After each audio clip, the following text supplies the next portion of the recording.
This week we finally got some warm weather, which of course is why I'm wearing my Hawaiian shirt. So stay tuned and find out what fragrances I chose to wear this week.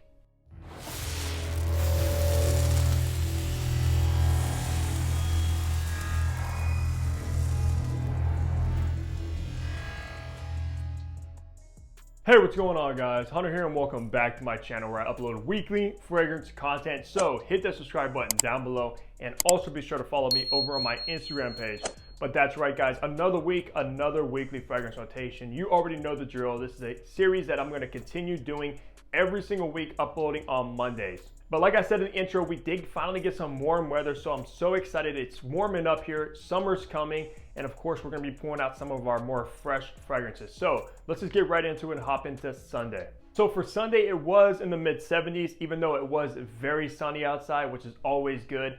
And on that day, I did pull out a brand new fragrance that I recently just reviewed, and that is, of course, BDK Parfums Gris Charnel Extrait. Now, this obviously isn't suited for like the warmer weather. This is a very nice kind of fall fragrance, extremely seductive. One of the most sexy fragrances I have ever smelled. But on that day, I did do 8 sprays of Gris Charnel Extrait.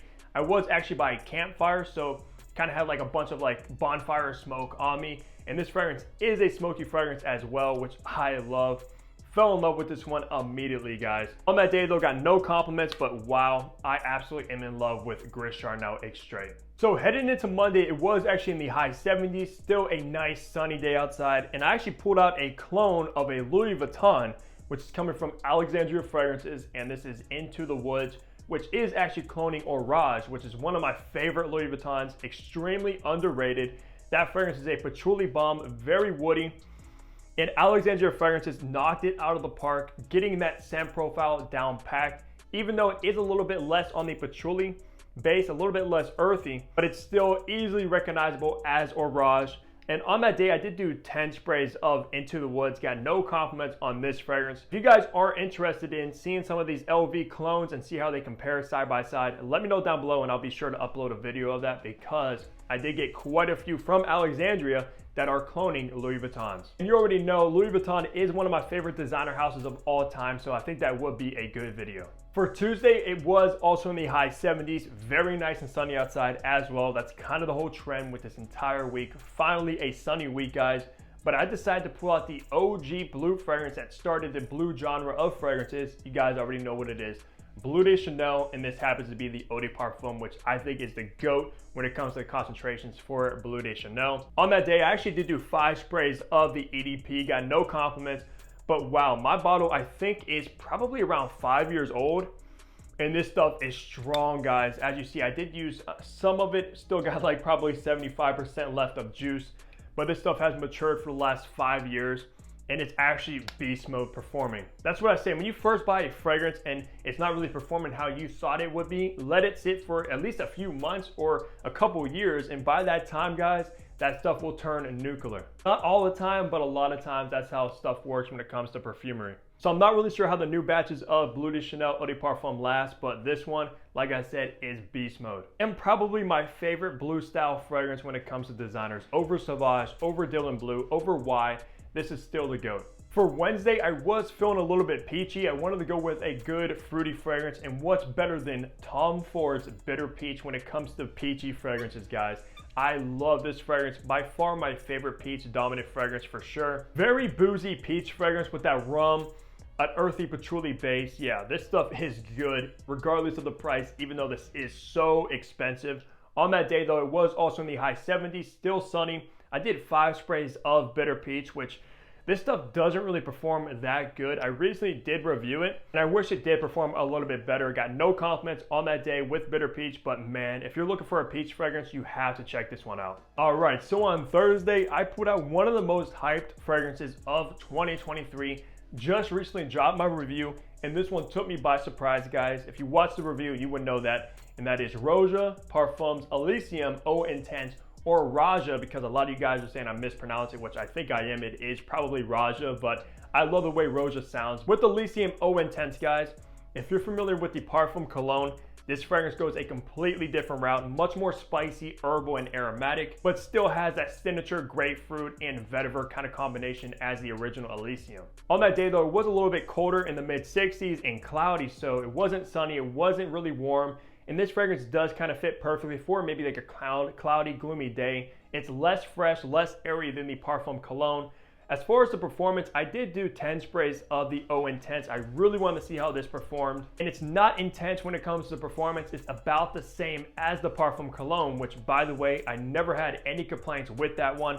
Even though my bottle has been sitting for 2 years, that stuff is actually pretty good for a freshie, so still no complaints with this one about average performance. The Intense name kind of means it's just a more intense wearing experience over the Parfum Cologne, and it definitely does wear a little bit more deeper and dense. You can tell this one is higher concentrated. But no compliments with the Eau Intense, and this one is a little bit less crowd pleasing than the Parfum Cologne, so just keep that in mind. This one is more targeted for the niche audience. For Friday, it was in the low 70s, but it was sunny outside, which is good.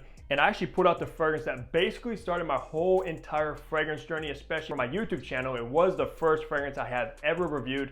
You can go back and watch that review, guys. It is a little bit cringy, but of course I'm talking about Dior Homme 2020. I remember when this first came out, it got a ton of hate just because Dior took away that iris note, but man, I was one of the very few people that really fell in love with this fragrance. I remember the first time smelling it, I bought it immediately. On Friday though, I did only do 3 sprays of Dior Homme 2020. I was just kind of chilling out, lounging around. Didn't really do much on that day. And I just kind of wanted to spray this and reminisce on my beginning of my whole YouTube journey. It's been, I think, 3 years now, which is crazy, guys. It's been a very interesting time here on YouTube. I gotta tell you guys that. But yeah, Dior Homme 2020. If you're looking for a designer fragrance that's masculine, this stuff is so woody. It's ISOE super heavy, guys. Like I'm telling you, an ISOE super bomb, which does smell kind of like cedar wood, and it does perform very, very good. And I've gotten so many compliments with Dior Homme 2020 in the past. This will always be very special in my fragrance collection and just kind of reminds me of my beginning. So wrapping the week off on Saturday, it was also in the high 70s, even though it was a little bit darker, gloomy, and cloudy outside. And I put out yet again another brand new fragrance. I just got in the first time wearing it. And of course that is M. Micallef Gin and Tonic. Now you may be thinking gin and tonic, yeah, that's exactly how this fragrance smells. So refreshing, so sparkling, very bubbly and fizzy vibe with this one. I also just dropped my review yesterday if you're watching this on the day of release, so go and check that out because this is gonna be a summer banger, perfect for like a cocktail party casually, guys. Yeah, this stuff is so good. I'm gonna be pulling this one out a ton during the summertime. On that day though, I did do 10 sprays of gin and tonic just to see how it would perform because this stuff is so fresh that I thought maybe you would have to overspray it just because of the scent profile. And on that day, I was actually out by the campgrounds, camping and stuff like that. It is Memorial Weekend, so happy Memorial Day to all you guys if you're watching this on Monday when it drops. Hope you guys enjoy time with family and things like that. But I did get a comment from someone I was around. She said, I love your fragrance. I told her what it was, and then I asked her if it smells like a gin and tonic beverage. She kind of took a moment and said, yeah, it actually does. What is that fragrance called? And I told her, of course, and yeah, this stuff is very unique, very different, and it will get people asking you what in the world are you smelling because they probably never smelled anything quite like this one as far as the fragrance goes. But that's gonna do it for my weekly fragrance rotation. And let me know down in the comments below what fragrances you guys are actually wearing. I love seeing what fragrances you guys are pulling out and stuff like that. But besides that, leave a like, subscribe below if you haven't already, and I'll see all of you back here in my next video. Take care.